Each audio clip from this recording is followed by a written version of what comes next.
Fapotika tanteraka aza matahotra za tsy amitakana tsy azoko loatra fa narefeza tany hoany fa hoe amolo tena hono izy raha tsy tafaverina saiko lazaina fa tsy amitakanazy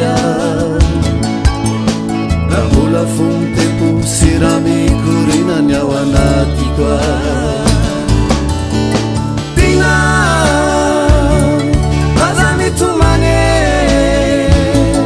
mambola hoavy za mbola hoavy amangy anawe tina aza malahelo mambola hoavy za mbola hoavy amangy anawe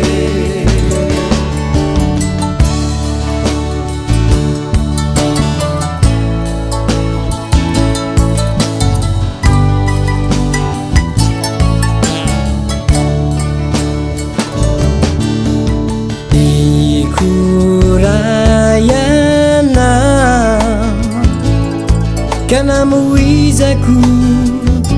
ny fianarako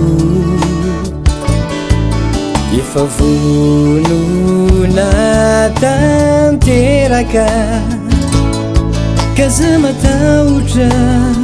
fa tsy amitakana tadita olo aminay reny sango mamyreny na misy adiady miaro paradisa ny ampitsongotsongo surokoroka malefaka tojanaparo raha mbola fiainany eto antany